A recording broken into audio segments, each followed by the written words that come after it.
Hello दोस्तों। आइए आपके बीच एक और कहानी लेकर आए हैं। दोस्तों, एक बहुत ही अच्छी इमोशनल मोरल कहानी। दोस्तों, कहानी का नाम है मदन हलवाई। तो चलिए हम आप लोग को कहानी की तरफ ले चलते हैं। गरम गरम समोसे की खुशबू आते ही समझ गया कि मदन हलवाई की दुकान के पास पहुंच गए। तांगे से बाहर कर झांक कर देखा तो मदन हलवाई का नौकर समोसे तल रहा था। बस वही तांगा रुकवा लिया। तभी आभा मेरी पत्नी बोली, आभा बस हो गया, यहाँ आते ही हलवाई की दुकान पर कूद पड़े। मैं सौरभ, अरे देखो तो कितनी अच्छी समोसे की खुशबू आ रही है। कौन सा रोज रोज यहाँ आते हैं, अब आए हैं तो घर लेकर चलते हैं। मैं जैसे ही मदन हलवाई की दुकान पर पहुँचा, मैं, चाचा कैसे हो, ज़रा 10 समोसे तो पैक कर दो।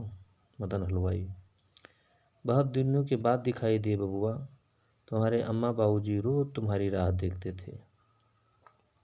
मैं, हाँ चाचा बात तो ठीक है, लेकिन क्या करूं, शहर में काम ही इतना होता है कि समय ही नहीं मिल पाता। बात करते करते नौकर ने समोसे पैक कर दिए। मैं समोसे लेकर जल्दी से तांगे में बैठ गया। तभी बंटी, जो कि मेरा 5 साल का बेटा था, बोला, बंटी पापा मुझे भी दो ना समोसा। आभा, नहीं, घर चलकर हाथ पैर धोना, फिर मैं चाय बनाऊंगी तब खाना।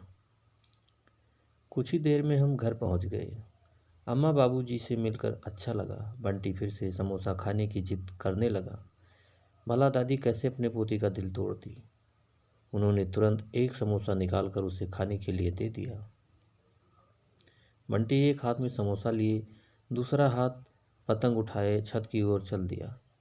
उसकी दादी ने बहुत सी पतंगें इकट्ठा कर रखी थी। वह समोसा खाकर पतंग उड़ाने की तैयारी करने लगा।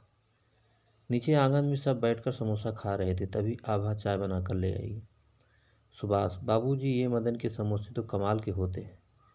ज़माना बदल गया लेकिन इनके समोसे नहीं बदले। बाबूजी, हाँ बेटा, इसके समोसे के स्वाद से लोग खींचे चले आते हैं। अम्मा, छोड़ो उसे बेटा, यह बताओ कितने दिन के लिए आया है, अब रुक कर जाएगा ना। सुभाष, अम्मा मैं तो परसों चला जाऊंगा, छुट्टी नहीं मिल रही है। आभा और बंटी रहेंगी कुछ दिन आपके साथ। अम्मा का चेहरा थोड़ा सा मुरझा गया, लेकिन फिर पोते के बारे में सोचकर उन्होंने अपनी सहमति जता दी। इधर बंटी अपनी धुन में पतंग उड़ा रहा था। शहर में यह सब कहाँ मिलता। तीसरे दिन सुभाष अपने काम पर वापस चले गए। बंटी की छुट्टियां थी तो आभा और बंटी रुक गए। कुछ दिन बाद सुभाष बंटी और आभा को लेने गया। मदन हलवाई की दुकान के पास पहुंचकर उसने देखा कि दुकान बंद है। घर पहुंचा तो पता चला मदन हलवाई का बेटा बहुत बीमार है। उसकी ही देखभाल में वह लगा था। अगले दिन मैं आभा और बंटी के साथ घर वापस आ गया। कुछ दिन बाद रात को करीब 1 बजे डोरबेल बजी। गेट खोला तो देखा सामने मदन हलवाई खड़ा था। मदन, भैया माफ़ करना, इस समय तकलीफ़ दे रहा हूँ। आपके बाबूजी ने पता दिया था इसीलिए आ गया। मैं, क्या बात है, सब ठीक तो है, तुम अंदर आओ। मदन, भैया मेरा बेटा अस्पताल में है, उसका ऑपरेशन होना है। मुझे बहुत सख्त 2 लाख रुपए की ज़रूरत है, आप मेरी मदद कर दो, गांव पहुंचते ही लौटा दूंगा। मैं, अच्छा अंदर तो आओ देखते हैं। मदन आकर सोफे पर बैठ गया। आभा ने उसे पानी का गिलास पकड़ाया। मदन हड़बड़ाहट में पानी पीने लगा। मैंने आभा की ओर देखा तो उसने इशारे से मना कर दिया। मैं, भैया इतना पैसा तो मेरे पास है नहीं, अगर 10-20 हज़ार की बात होती तो बात और थी। मदन, भैया किसी से दिलवा दो, कल मेरे बेटे का ऑपरेशन है, कितना भी ब्याज पर दिलवा दो। मैं, अच्छा मैं देखता हूँ कौन सा हॉस्पिटल है, तुम वहाँ पहुँचो, मेरे से जो भी बन पड़ेगा मैं करूँगा, सुबह मैं हॉस्पिटल आता हूँ।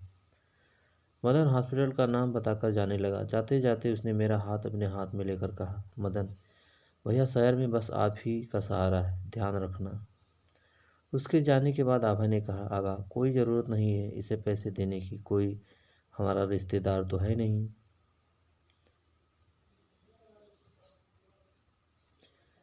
मैं, आभा मुसीबत तो किसी पर भी आ सकती है, मैं सोचता हूँ कि इसकी मदद करनी चाहिए। आभा, लेकिन अगर पैसे वापस न किए तो हम क्या कर लेंगे।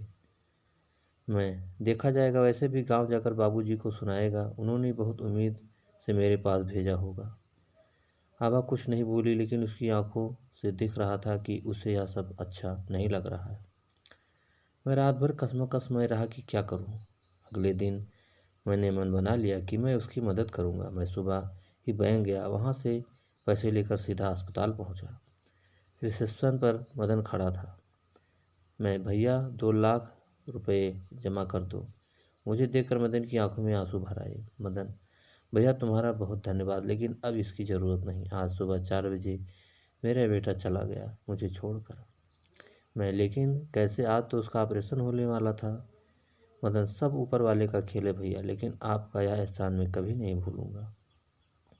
कुछ ही देर में एम्बुलेंस आ गई। मदन बुरी तरह से रो रहा था। उसके साथ गांव के कुछ लोग और भी थे। वे सब मदन के बेटे को एम्बुलेंस में रखकर गांव की ओर रवाना हो गए। आज मेरा ऑफिस जाने का मन नहीं किया। मैं सीधा घर आ गया। घर आकर मैंने सारी बात आभा को बताई। उसे भी बहुत बुरा लगा। इस बात को कई महीने बीत गए। कई महीने बाद मुझे फिर से अपने घर जाने का मौका मिला। मैं अकेले ही जा रहा था। तागा मदन हलवाई की दुकान के पास पहुंचा तो देखा वहाँ कोई और बैठा है। मैं, भैया जरा 10 समोसे पैक कर देना। और मदन भैया कहाँ है? लड़का, साहब वो कई महीनों पहले भगवान को प्यारे हो गए थे। मैं, लेकिन कैसे? मदन, वो आपको पता है उनका बेटा खत्म हो गया था। उसके गम में 15 दिन बाद वो भी चले गए। उनकी पत्नी तो पहले ही नहीं थी। अब यह दुकान हमने खरीद ली है। मेरी आंखों में आंसू भर आए। मैं समोसे लेकर घर पहुंचा, लेकिन आज उन समोसों में वह स्वाद नहीं था। मैं थोड़ा सा समोसा खाया और छोड़ दिया। अम्मा के पूछने पर मैं उनसे लिपट कर रोने लगा। मदन ने मेरा कोई रिश्ता नहीं था, लेकिन बचपन से उसकी दुकान के समोसे खाकर हम दोनों के बीच एक रिश्ता बन गया था, जिसके कारण वह मेरे घर मदद मांगने आया था। मैं जिंदगी भर यही सोचता रहूँगा, काश मैं मदन की मदद कर पाता, काश उसका लड़का बच जाता। तो दोस्तों, ये कहानी आपको कैसी लगी हमें कमेंट करके ज़रूर बताइएगा। और दोस्तों, एक लाइक ज़रूर कर दीजिएगा, क्योंकि आपके लाइक से ही हमें मोटिवेशन मिलता है। और दोस्तों, अगर अभी तक आपने हमारे चैनल को सब्सक्राइब नहीं किया है तो जल्दी से आप हमारे चैनल को सब्सक्राइब कर लीजिए, जिससे इसी तरह अच्छी अच्छी कहानियाँ आप लोगों के बीच पहुँचाता रहूँ और आप लोग कहानियों का आनंद उठाते रहें। तो दोस्तों, एक नई कहानी के साथ आपसे फिर मुलाकात होगी। तब तक के लिए नमस्कार।